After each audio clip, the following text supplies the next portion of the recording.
All right, you know what we're going to do? We're going to switch over and do it that way. You got sound now.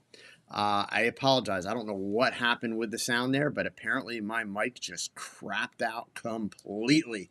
All right, so anyway, listen, most of you were already leaving that name and location in the chat. Thank you. If you're watching the replay, no worries. Go ahead and drop a comment below the video so that I know you're here. All right. I mean, already, gosh, we got a lot of people from a lot of places, which is amazing. I got, and I know I'm going to say it wrong. I apologize. This is Rayomo in Stockholm, Sweden. Very cool. Scrolling back up here to where all the locations were. Luis in Tijuana. I got Gabe in Miami. Gabe, haven't seen you in a while. Hope all is well. Alan in Denmark. David in San Diego. Marcus down in North Carolina. Alan in Virginia. Lynn in New York. Awesome, gang. Thank you. All of you are part of a growing global community of photographers in over 100 countries who tune in to watch The Last Frame every week. And for that, I am not only very grateful, but I will work really hard to help you with your photography tonight. Of course, a little bit of business stuff. You know that it would help a lot of people find out about The Last Frame. If you could do me a solid, hit that thumbs up, and that helps that helps YouTube share out the video to other people, tells them that it's got some value to it. And of course, while you're down there, feel free to hit that share button, right? Or you can go ahead and you can share the link, lastframe.live. Let's see if I can put it in the chat there for you. There it is. It's in the chat. And you can click on that. Twitter, Facebook. They're the fastest way to get the word out. Okay. All right. So I told you we're going to skip news. Upcoming stuff. Let's just touch base on this because there's a whole flurry of things that are coming up really quick, really soon. So hopefully I am going to get to meet some of you next week, less than a week. Sunday, Monday, Tuesday. Those are the 3 days I will be in Las Vegas at WPPI. The main show doesn't actually start until Tuesday. That's the 7th, but I will be doing a photo walk as part of WPPI on Monday afternoon, the 6th, from 3 to 5. It's called Posing Without Posing. And then on Tuesday morning, the 7th, I'll be on the trade show floor for pretty much the whole morning. Just look for me in the section where they're doing portfolio reviews. And I know there's still some openings. So if you want to have a portfolio review done, get some advice on your photography or your business, go ahead and sign up and you can get a portfolio review done right there on the trade show floor. But otherwise, I'll be wandering around, getting into town Sunday. I hope to see you if you are going to be there or if you're already there in Vegas. Vegas is a fun place for me. I was actually married in Vegas. Same wedding chapel as Jennifer Lopez and Ben Affleck. And it was planned. It wasn't spur of the moment. I wasn't drunk. So also after WPPI in March on the 18th, this is Saturday, the 18th of March, I'm going to be down in Austin, Texas, and I'm doing two things. So I'll be there all day. In the morning, a free presentation that you can come out to Precision Camera and attend. And by the way, if you've never been to Precision Camera in Austin, Texas, if you go anywhere near Austin, Texas, check out this store. It's a cool store, right? But I'm going to be doing an event called Mastering Creativity in the morning. That's a deep dive all about creativity, how to find the really cool ideas. And then in the afternoon, this is really cool. We are taking over the Q2 Stadium in Austin, Texas. It's the professional soccer stadium in Austin. We're going to have a whole bunch of models. Sony's going to be there with cameras. We're going to have Nanlite for lighting and maybe some other cool stuff there. I'm going to do some demos, and then I will be there to help you and assist you in photographing the model. So that's going to run from 2 to 6. So we're going to be there for 4 hours, and we have full run of the stadium. This is like not doing a game or anything, right? We're able to use, and if you've never seen this stadium, it's brand new, really contemporary, really colorful. So really, really cool place. And then the one that I am honestly like crazy excited about, this one comes up in April 23rd through the 28th.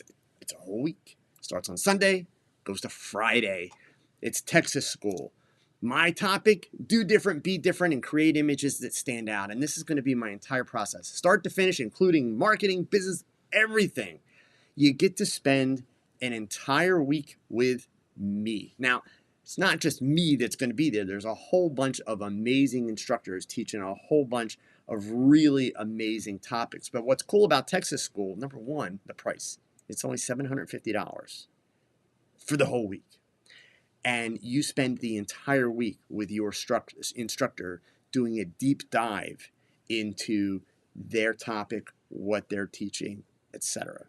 So I would encourage you, even if you don't come for me, I won't be offended. Make sure you say hi, but there are some amazing instructors going to be there, some incredible topics.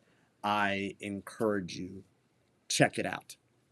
And then I have one other favor to ask, and this is a favor for all of you that are watching. While I've got the browser up here, if you are not following me on Facebook, please do. It's kind of like the YouTube thing, right? It's not that like an ego trip for me that, I get more followers, okay? But the more followers I get, the more opportunities I have to be able to continue to pay my bills and bring you more cool content. But here's why I really want you to follow me, and sincerely, right? Every day, if you've not seen these, you're missing out. Every day on my Facebook page, I post a photo quote of the day from usually an iconic photographer.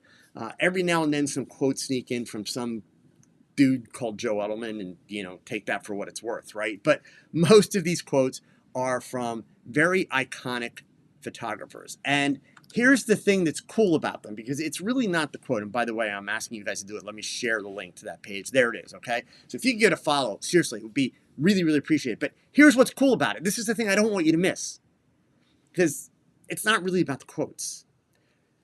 Some people think, they see the quote and they have to leave an opinion. No offense. I don't care about your opinion. Come on, we got better things to do with our time than to be debating some famous photographer who's got a lot more of a career than any of us, right? It's not about debating it. The reason why I share these quotes is if you look at the posts each day, there's a link where you can go and you can learn all about that photographer. And I will tell you this, when I was younger, this is something that I stupidly missed out on. So I don't even care if you're older than me and just getting into photography. I want to frame this conversation around your photography age. If you're new to photography and you have a choice, so this is my advice. You can consider it my opinion. You can take it for what it's worth. But you frequently hear people tell you, study other photographers' work.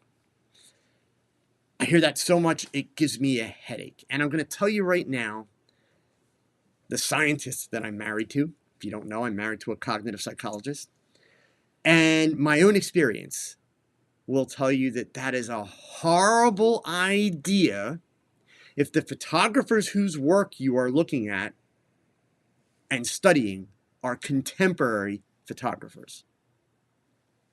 Because what you're going to do is you're going to wind up becoming a cheap copy of what all these contemporary photographers are doing, no matter how hard you try. And what does that mean? That means that you have a lot of competition. That means that you get lost in the mix, and ultimately your work is boring. The photographers who you should be studying are photographers from the past. Now, when I was younger, I was like, that stuff's just boring. Man, was I an idiot. Because here's what I didn't realize. The real learning is not necessarily in their photographs. And it's not. So to this day, I'll tell you, a lot of them, you'll look at their pictures and you'll probably think they're boring. Because let's face it, they were working with primitive technology, basic cameras, often in black and white. That's not the point behind this. When you take the time, I'm talking 5 minutes, to actually learn about these photographers and the way they shot, what they shot, how they shot, why they shot, it's an eye-opener.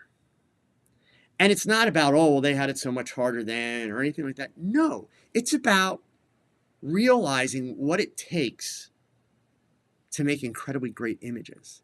And sure, you should be impressed because so many of them did it with a fraction of the technology that we have available today, okay? But the fact of the matter is, it's pretty amazing, and there's great learning for all of us in today's world. So that's why I put this database together. There's literally Monday through Friday, post a new quote. On the weekends, stay off of social media. Pick up your camera, go shoot. But Monday through Friday, there's a new quote. It posts at 9 a.m. every morning Eastern time, okay? And it has a link for every photographer who's quoted. It has a link to a website where you can learn about them. If it's a photographer who's still alive, it'll go directly to their website. If it's a photographer of the past who's no longer with us, it's probably going to go, like in this case for Dorothea Lange, it's going to go to a PBS website where it's going to tell you tons of information about her life, what she did, the timeline of all her images, all that kind of stuff.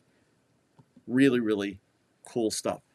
I promise you, you will not only find it interesting, you will learn things that will impact your photography today, okay? So I'm not just asking for, a free follow and make me feel good. I want you to know those photo quotes are there, and I want you to know why they're there. I don't want you to waste your time and offer your opinion on a quote. Because, again, I'm not trying to be a jerk. I don't care about the opinion.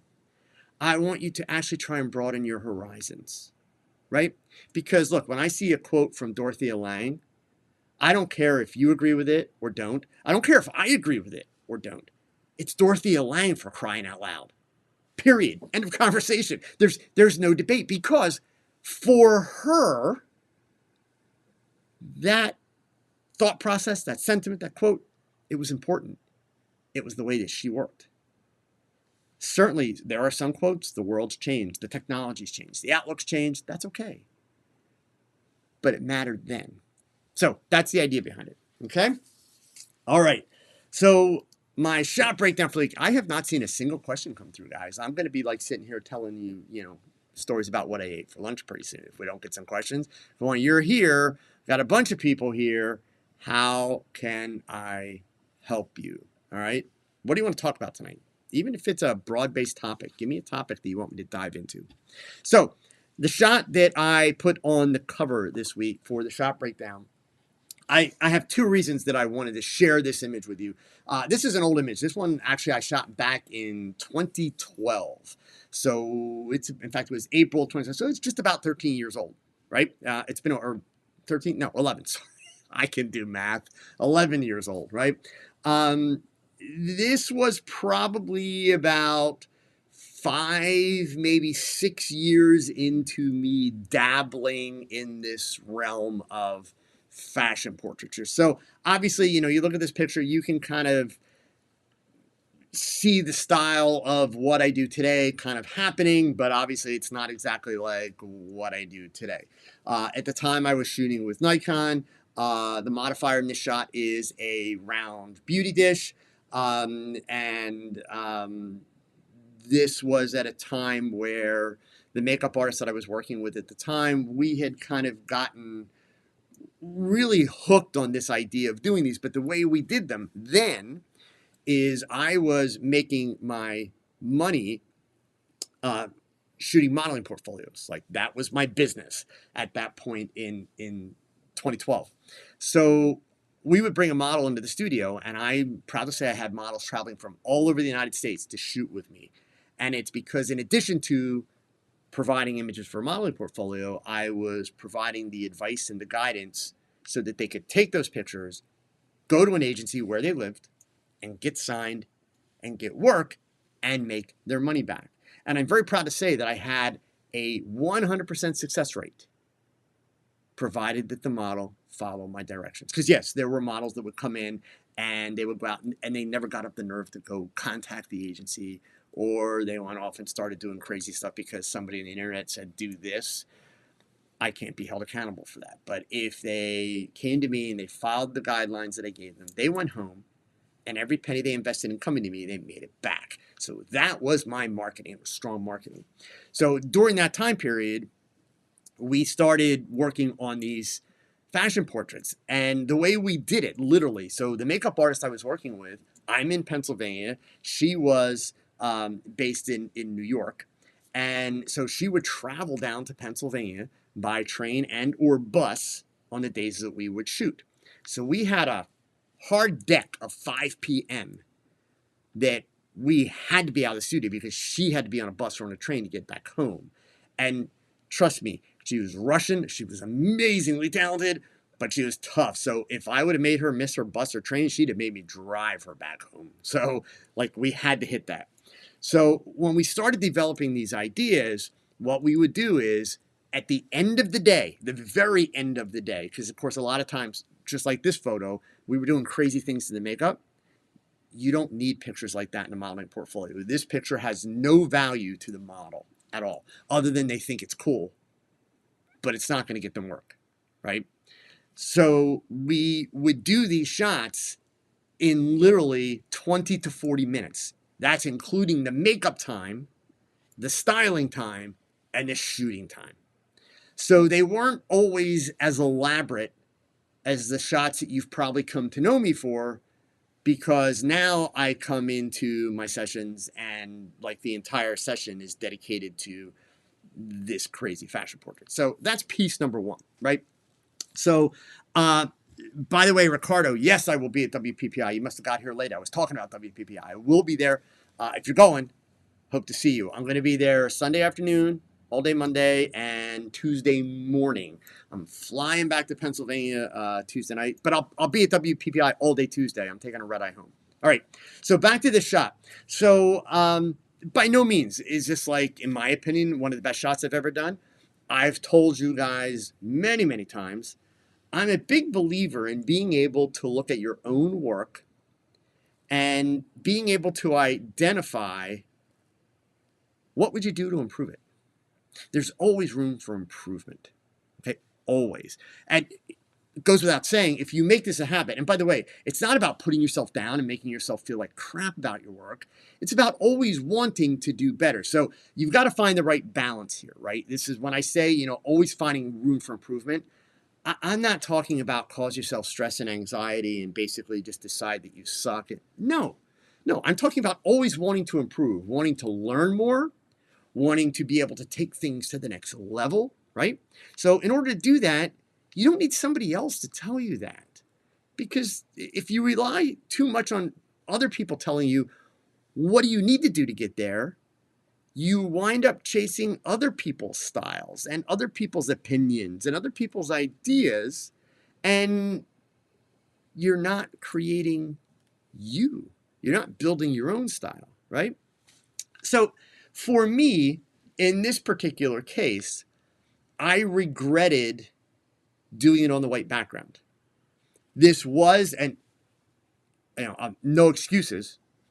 I'm a big believer. Once you press the button, you don't get to make excuses. So I'm just telling you the story, the background.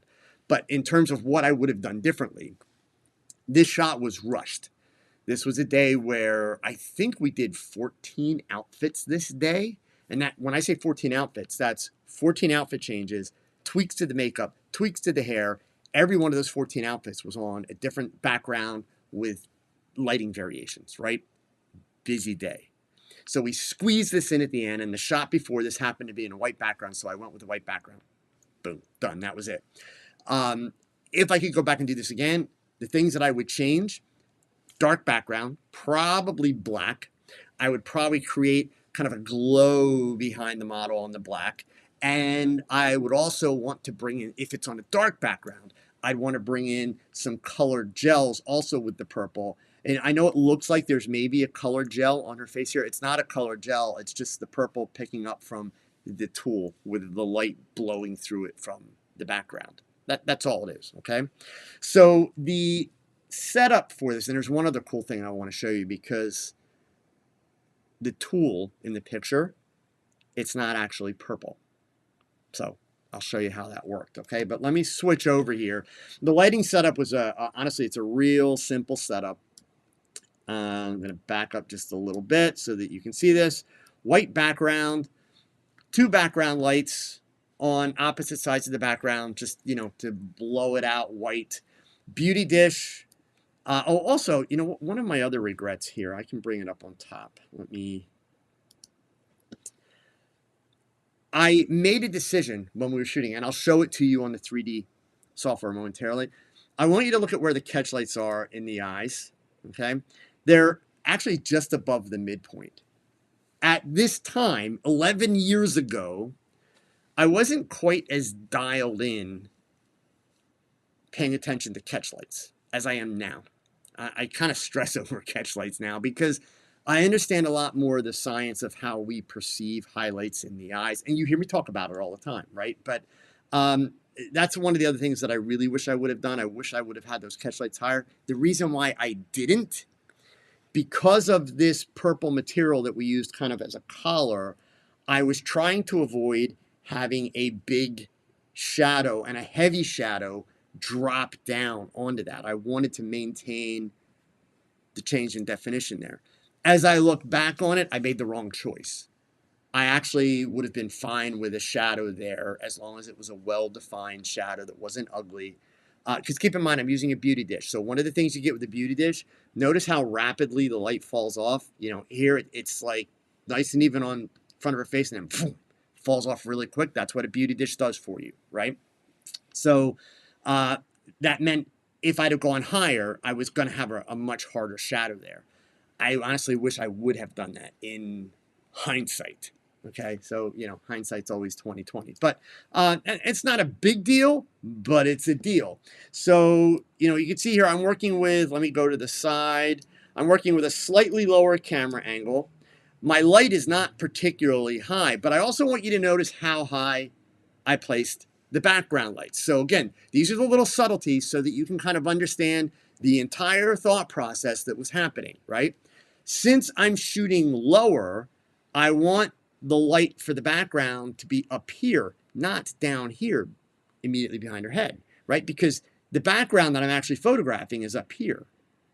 So that's why I place them a little bit higher. Now, if you're in a big studio space and you have a lot of separation between your subject and the background, that's not going to be a big deal, right? But I always try to set these shots up in a really small studio space. Reason number one, I actually work in a small studio space, as you know. But reason number two, I know that most of you don't have big, dedicated studios with a lot of room. So for reference, that green circle, it's only a 10-foot, it's only a 10-foot diameter circle. In other words, you don't need a lot of space to do a shot like this. This image was done on a Nikon camera, so it's full frame with an 85mm lens, right? That's basically what we're working with. But just to give you a sense, if I had gone to a darker background, let me go ahead, we'll dream for a minute, and then I'll show you about the color of the tool. If I were, you know, if I had done this on black, let me find a black background, right? We'll do that. We're going to turn off the rims all the way around here, but what I will do here, let's take that one. We'll turn it back on. There we go. And I'm going to drop it down below the subject into the back there. And I am going to put a gel on it. And we'll go with a purple gel. I'm going to turn the power down. Whoops, not for that one. Sorry, for this one. Turn the power down a little bit so that I'm getting just that subtle glow. So you have to imagine the tool wrapped around her, right? And then I would have added another fill light. Let me just see. Yeah, that's the one that I wanted right there. I'm going to bring that there. But this one, I'm going to aim back towards her. We'll start there. I'm also going to go with a purple gel on that one. But now, of course, we're going to turn that power way down. Whoops. There we go. Way down. So that I can bring it forward just a little bit more. The key when you're doing these rim lights, it's usually not a good idea to have the colored light hit the tip of the nose. So what you're watching for when you're setting it up is you don't want to get so far forward. If you look now in the shadow area here, I'm getting purple. And if I turn that up any brighter, see how her nose is starting to light up purple? That's actually going to be really distracting because who has a purple nose, right? It'd be different like if it were some kind of, I don't know, clown makeup or something, right? So you're going to want to place it back just far enough So what I'm trying to do is I'm trying to get as much purple on her face as I can without hitting the nose. And then it's a matter of, you know, adjusting it to where it's going to be effective. And as we talked about, I want to bring my key light up a little bit higher. Now you see how I'm getting that heavier shadow underneath. But this, at least the way that I'm shooting today, because we all evolve. We all go through phases, right? This is not somebody's trend that I'm chasing. If anything, it's my own trend.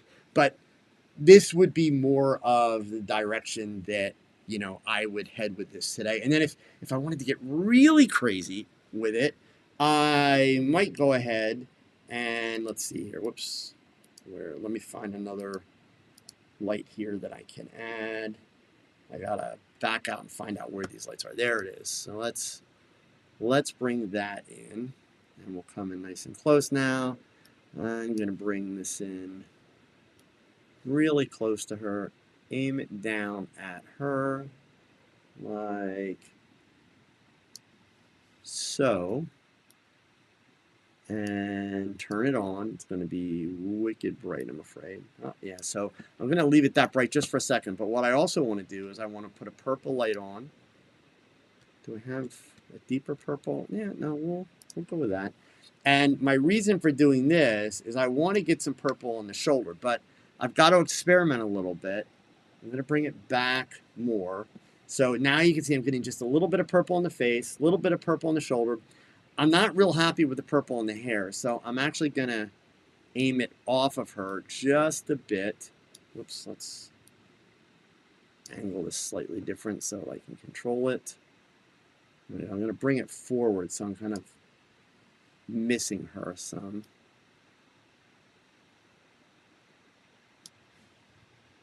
Yeah, so probably like right in there, just to pick up that little bit of purple there. Ultimately, I might go ahead and put a flag in to knock down the purple in her hair. That's going to really depend on what happens with the tool. So now, let me show you one other trick. I've talked about this a lot lately. Depending on your skill level and your ability and your comfort and confidence with lighting, the way you set up a shot like this, the easiest way to do it, okay, so it's that bottom one. I'm going to turn all of these off, right? And I'm going to turn the key light off, right? So I would encourage you, start with the background light, literally.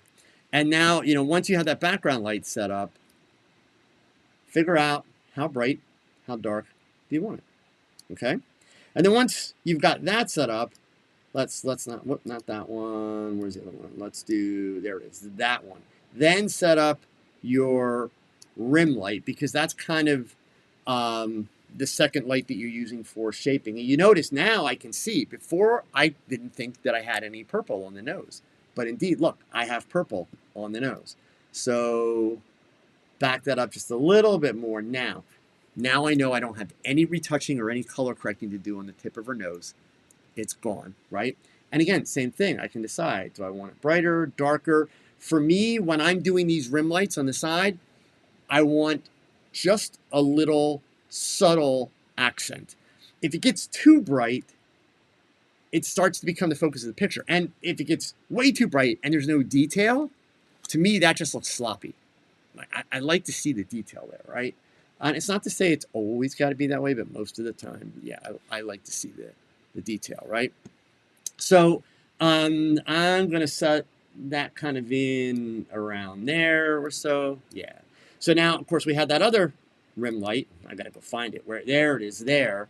So now the challenge here, see, now that I'm seeing it in the dark, I'm kind of getting a different view of things. So I'm going to come into there, and I'm going to feather this out quite a bit. Yeah, so see, now that's working better for me, because at this point, I'll tell you why I'm liking that better. If I dim that down to there, just subtle light, and this isn't as bright.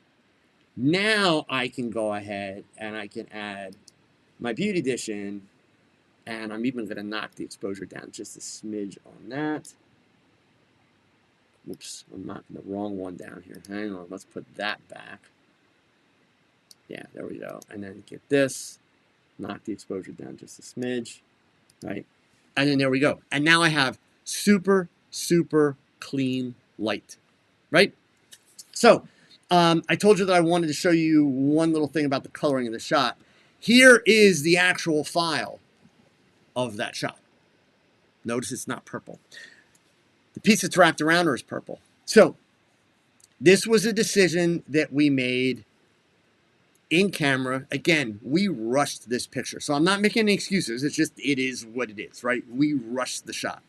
So I will frequently, but this is kind of a down and dirty trick that I will do often.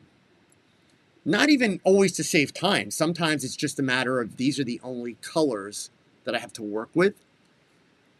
Blue and purple are really easy to match using the hue slider in any of your post-processing software. So Photoshop, Lightroom, Luminar, Skylum, Neo, all of them. Super, super easy. DxO, I don't care which one. Affinity, you name it. Really, really easy to match, right? So I want to show you here, if I go into the hue saturate, and this is, by the way, this panel that I'm moving around, that's Adobe Camera Raw. So for you Lightroom users, it's exactly the same controls. You can do exactly what I'm showing you. And they may have slightly different names and slightly different locations, but I promise you in Luminar, DxO, all those, they have a hue and a saturation and a luminance control, right? So for this particular shot, all I did was I selected blue and I made sure that I'm on the hue tab, which you're seeing right up here, grab the blue slider, and I'm going to pull it towards the purple. And boom, now all of it is purple. It's literally that simple. You saw how fast, how quick that happened, right? If I had wanted, for what it's worth, to make the whole thing blue instead of purple, all I got to do is take that slider. Whoops, I'm on the blue. Sorry, I need to go to the purple, right? Go to the purple slider and move it to the blue. And now both the eyes, notice the eyes change too because the eyes are blue. Well, they're kind of in between, but I'm going to take that purple out to the blue and now everything matches, right? So if I want it to be blue, I can make it blue. Super simple, right? This is why, folks, you pay attention to color palettes and you pay attention to color. And this is why, honestly, I encourage you, every time you come into Photoshop, just honestly play with the sliders. What happens if I do this? And if it looks like crap, zero it out. No harm, no foul, right? That's why when you do open your files into Photoshop, here, let me slide this over. If you're a Photoshop user, make sure that you open it as an object, right? So if you hit that little down arrow, if you just hit open, it's going to open a rasterized layer, which you can't edit. You can put adjustment layers on top of it, but you can't edit it, right? Open it as an object. And then if you decide while you're working on the picture, you know what, I want to go with purple instead of blue or blue instead of purple, all you got to do is double click on that layer and it opens right back up in Adobe Camera Raw, and you can do the hue, saturation, and luminance, and that way you're also not adding tons of extra layers to your file, which they increase the file size, takes up more storage on your drive, right? So yeah, so basically the way that I handled this, being in a hurry, not having matching colors, etc., was just went ahead and changed it all over to purple. That gave me, the color scheme that I wanted, and then from there, I went ahead and did my processing that I was after to get me closer to what you're seeing as the finished image. In fact, I would have gone back to the color mixer, switched over to the saturation, and taken a little bit of the orange out of her skin, because you notice in the original file she's really, really pale skin. That's the post-processing. So beyond that, the only other processing of this image is I did decide to go with all white on the background and did a little bit of healing tool, and that's it, right? It's finished, okay? So that's a little bit of the background of how I created that shot. There's, a little bit from the lighting standpoint and some options. Again, if I were going to do it today, given the way that I've been shooting recently, it probably would be on a dark background with lots of gels, really kind of making the mood as intense as possible with the color. I know in the last year and a half, for me, I've gotten much more aggressive with my color and my gels and the saturation. That doesn't mean you should. And to the best of my knowledge, that's not a trend. That's just something that I find myself doing more and more of, and I'm really enjoying it. So, I tend to be making those kinds of decisions. So, Luis had a question here. And again, guys, I don't see a whole lot of questions, so we may be wrapping up early. I can go watch TV early tonight. Luis's question, moral dilemma. Where's the line? Young subjects, sweet 16-ish, asking for types of shots, not PG-13, and parents are okay and present. Ha. Okay, Luis. So, there's several answers to that question. So it actually starts out with, why are you taking the photo? Let me explain. So for instance, and we'll go with age 16 for conversation, right? Let's say that when I was doing modeling portfolios, so again, this is going back 6, 7 years now.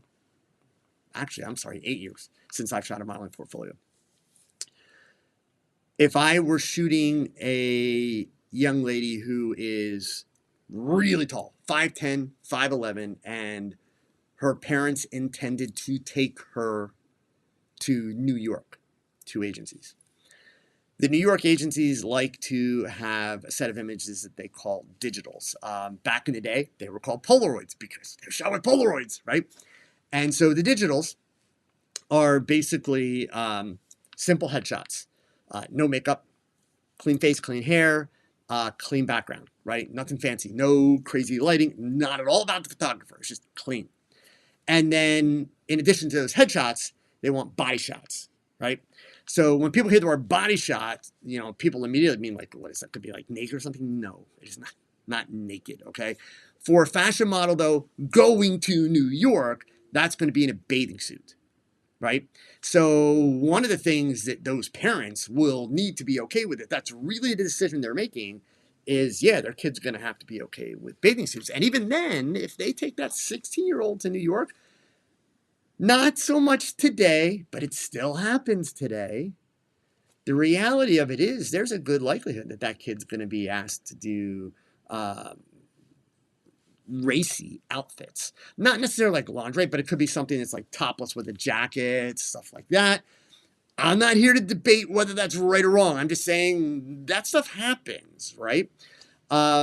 Indeed, the parents will have to be there. So the parents are going to kind of supervise it, see it, and agree to it, but it happens. So that's something that I always, made sure parents understood, like you're going to be faced with this at some point. So you need to know before the time comes. What's your comfort level? So there's no back and forth, no wishy-washy stuff, because New York's very fast-paced. It's business, right? If I was photographing a girl, and I did very few teenagers, mainly because I didn't want to deal with the parents. Not gonna lie, right?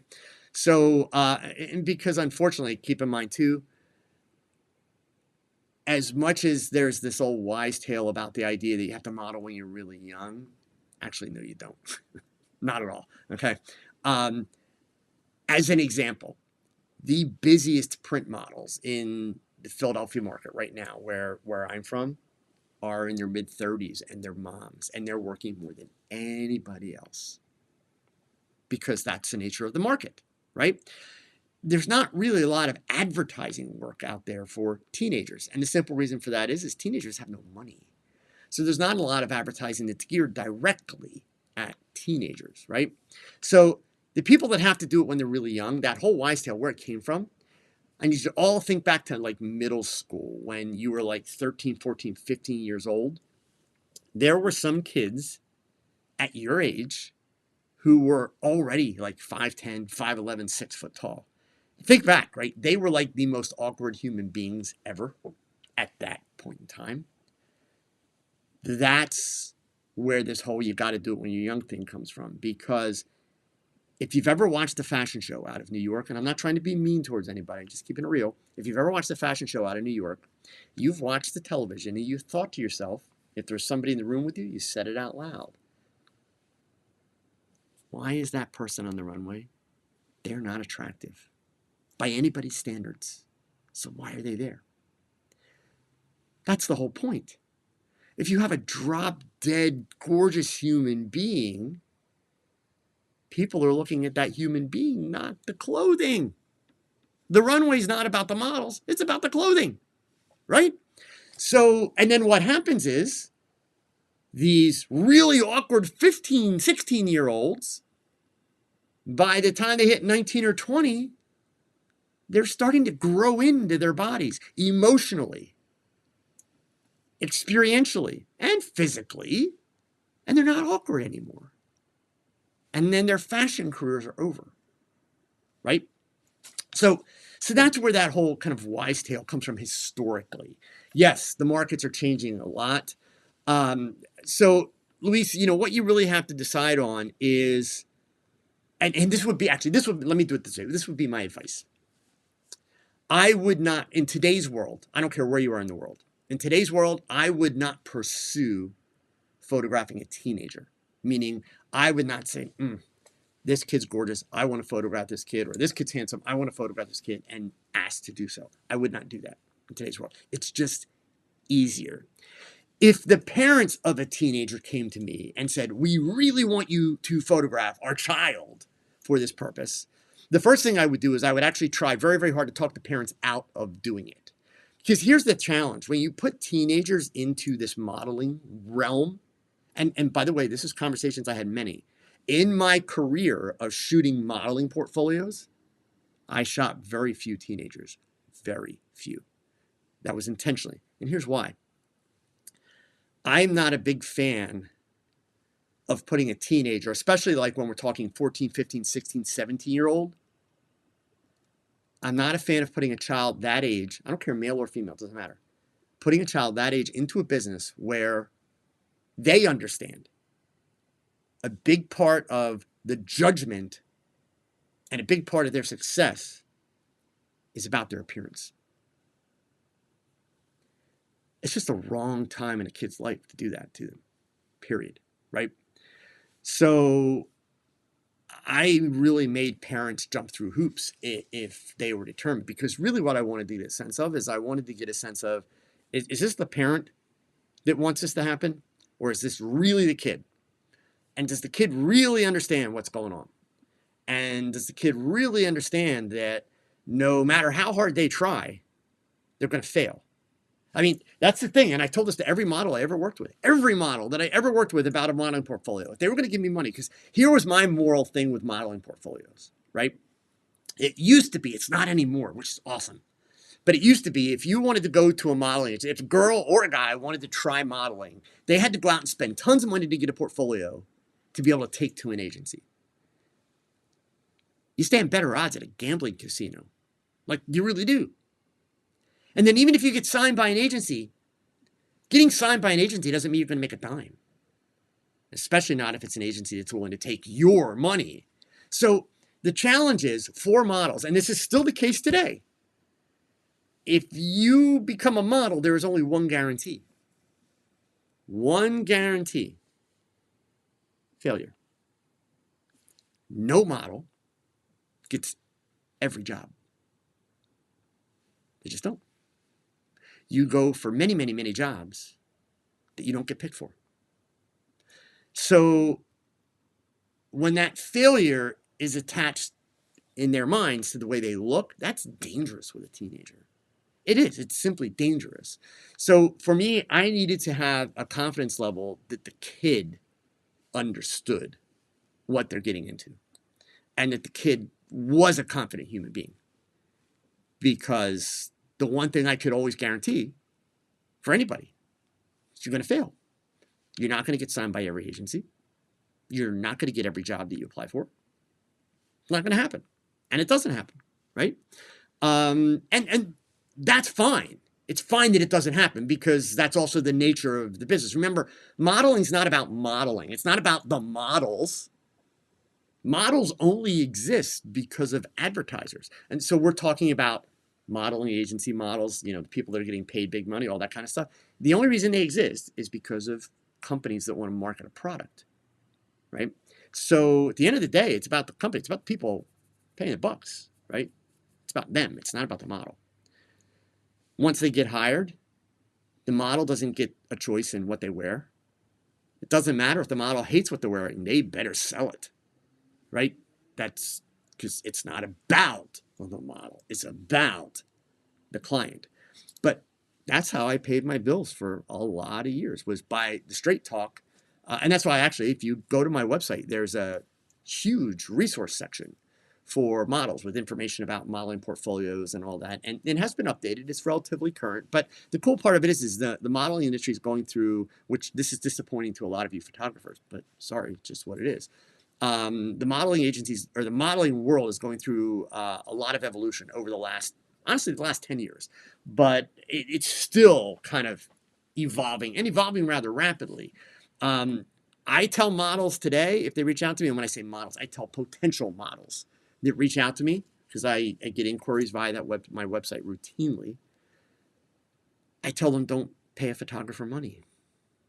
I know you can all throw things at me now, but seriously, I tell them, don't pay a photographer money for several reasons. One, there are tons of people that would love to photograph you if you're an attractive human being. I don't care if it's a he, she, they, them. I don't care who it is. There are tons of people that would love to photograph you, right? But more importantly, the reason is, so you understand, I tell them not to pay money to a photographer because all they need in today's world to approach a modeling agency anywhere, even if it's in, Podunk, Idaho, all they need are some digitals.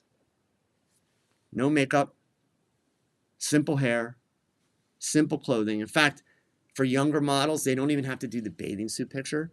A body shot could be a pair of jeans and a tank top. That's going to show the person's proportions, and it's going to show their figure. There doesn't have to be skin, not for that initial, basically the way I refer to it is testing the waters. It's sending those digitals to an agency to see if the agency has any interest. And then if the agency signs them, and if the agency gives them a sense of confidence that, hey, we can make money for you, okay, then go and start to work with a photographer on building a portfolio. And then I tell them, you may need to pay a photographer, a good photographer that understands the kinds of pictures that you need for a portfolio, right? Because the mistake that a lot of photographers make when they start working with models and they say, oh, I can help you with your portfolio. The photographer wants to shoot all this cool creative stuff or even cool sexy stuff. And nothing wrong with sexy stuff as long as it's, appropriate for the person, et cetera, right? So we're not going to get into the moral issues. We're going to assume everybody's being above board, all right? But so that's what the photographer wants to shoot. But the model, for professional purposes, doesn't need any of that stuff. The model doesn't need creative pictures. That's why, just like, these images that I'm showing you, like my fashion portraits, these girls never had them in their portfolios. They all loved them. They all had fun doing them. They all thought it was cool because they had never done anything like it before. But those pictures didn't go in their portfolios. And I told them straight up, it's like, if you put this in your portfolio, you're going to look rather stupid and you're going to make me look rather stupid.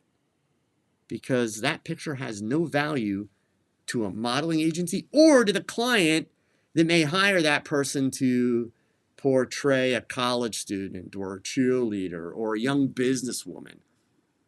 What does one of those crazy fashion portraits tell them about that? Nothing. So good modeling portfolio pictures are actually pretty simple and pretty basic, right? They do need to show the model's proportions. And I don't mean like skin type proportions that way. No, I mean, they need to get a sense. A person could be 5'8", 5'9", 5'10", but still be oddly proportioned, right? That's going to be a problem for a fashion designer. It won't be as much of a problem for like a commercial advertising client, right? So, a modeling portfolio has got to show a person's proportions. It's got to show personality. Not the model's actual personality. Why? Because when you see a model in an ad, on a billboard, wherever, you don't see their name.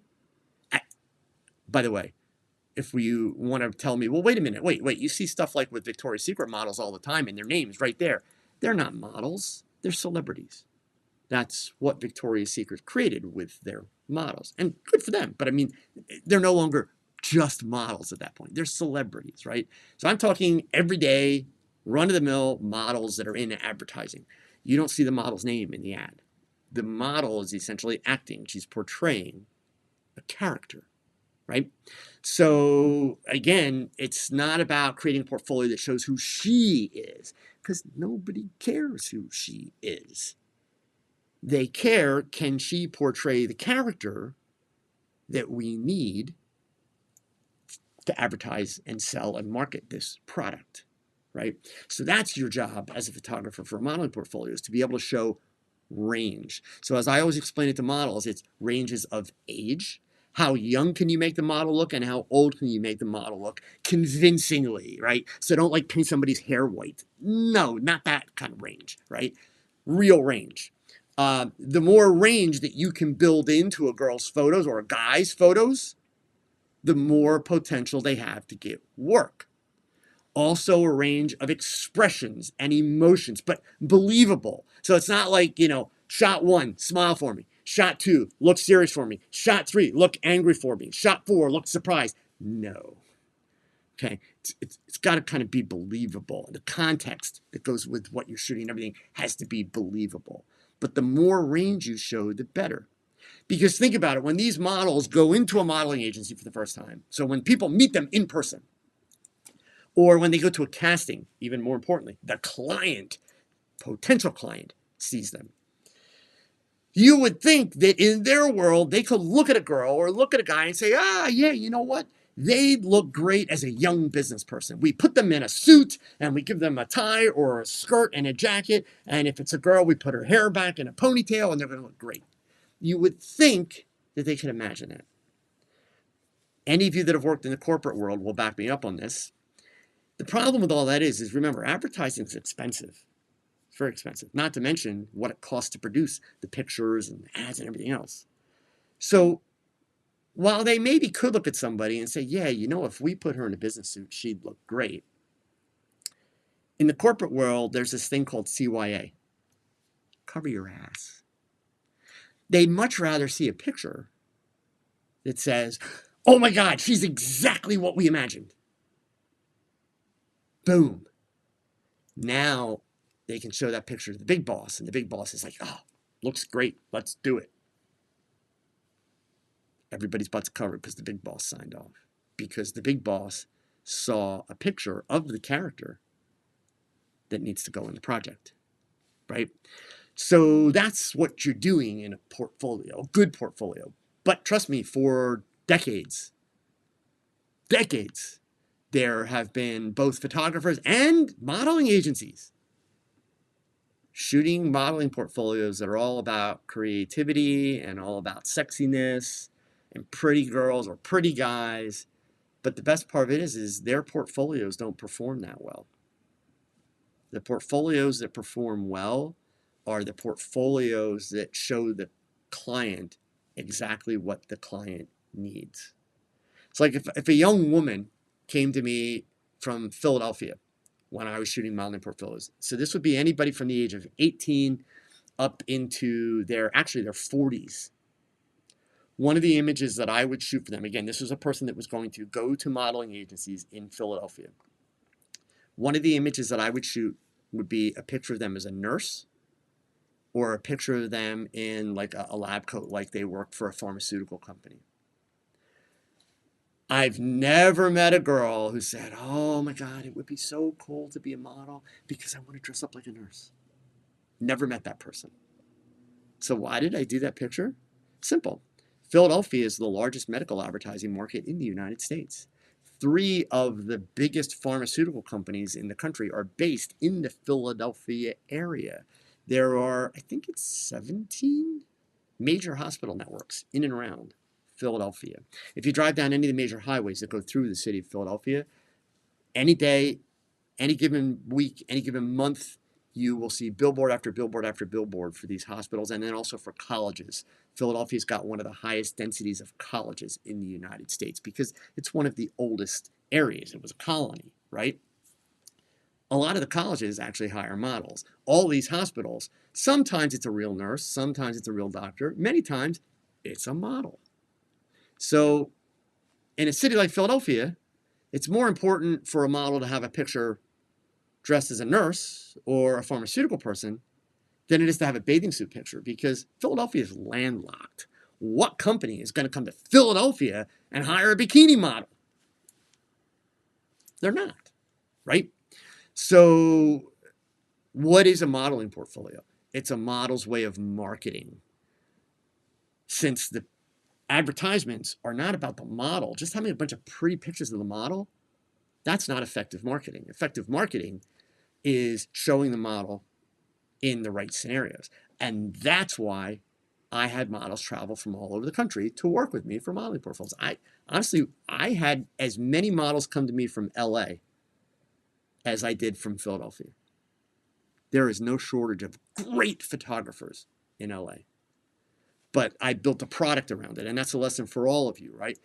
Even if you're shooting a portrait, gang, seriously, not just to segue a little bit more, but even if you're shooting a portrait, if somebody says, hey, I need a picture for my real estate work,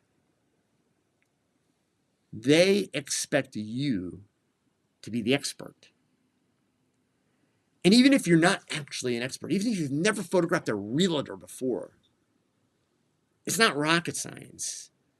All you got to do is start asking yourself, so where have I seen pictures of realtors? What kind of ways would they possibly use the picture? Even though the person may tell you what they need specifically, you should do your own research. So we see pictures of realtors on their websites. We see pictures of realtors on business cards. We see pictures of realtors on billboards, even on park benches, buses, bus stops. We see pictures of realtors oftentimes on the signs that they hang in front of the houses, right? So these pictures get used in a lot of different places, but what's that also mean? It means that sometimes they get used really big, sometimes really small, sometimes they strip out the background, sometimes they're on social media. So these are all the different ways it could be used.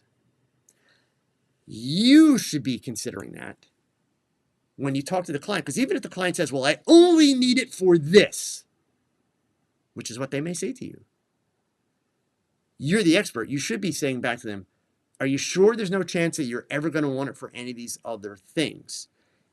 And the reason why you're going to tell them that you want to know that is because there are different ways that I can shoot it that you'll only ever be able to use it for this. Or if I do it this way, it would be easy to strip the background out and then it could be used in many, many different ways, right? Same goes with lighting choices that you make. Same goes with the choices that you make for the color of the background. All that kind of stuff. People expect you, the photographer, to be the expert. Being a photographer, if you want to make money, is not just about taking pictures. Not if you're going to do it right. It's no different than if somebody goes to a wedding photographer. They expect that you actually know how to shoot a wedding in terms of telling the story, getting all the great images, et cetera, et cetera, et cetera. That includes they expect that you know how to wrangle a bunch of drunk 20 or 30 somethings that are the bridal party without pissing off the mother of the bride or the groom or anybody, right? And being able to get all the pictures, because at the end of the day, you don't get to say, hey, they were all too drunk. I couldn't get them to do what I wanted to do. Sorry, your pictures suck. No, you're the expert. It's your job to be able to manage those things, right? So especially those of you that are considering, turning a corner and making money, or maybe you're already making money, don't underestimate the importance of that, okay? And it's 7 o'clock. Look at that, man. I think with 2 questions, we managed to, Cooley asked me a quick question there was, what's the largest group you can photograph in your studio? I've photographed as many people as I need to, Cooley, but I would do them one at a time, and I avoid groups unless I'm getting paid a lot of money. Legit, I just do. But if I had to do a big group, I would do them individually. I will make myself a note, Cooley, and next week I will show you how I photographed a group of about, I think it's 20-some doctors for an image that was used on a billboard, and also like when you walk into this medical center, it's an 8-foot wide print that sits behind the counter, right? And we did the images, single images of each doctor, and I shot each doctor in different positions, like standing straight ahead, facing left, facing right, sitting left, sitting straight ahead. Camera never moved, and then that way we were able to reconfigure the shot and move people around. If somebody leaves, we just go ahead and change up the image, pull them out. If they get new people, we photograph them exactly the same way. I have a set of notes of how high the camera was, where my lighting positions were. I go recreate that. We can put the new person in, and it's seamless. So I'll show you an example of that next week. All right. In the meantime, gang, look, I got to roll. Again, if you're going to be at WPPI, hope to see you there. If not, regardless, you got less time tomorrow than you do in the past, right? So pick up your camera, shoot something, screw stuff up, make mistakes, experiment, do the work. Your best shot, it's your next shot, gang.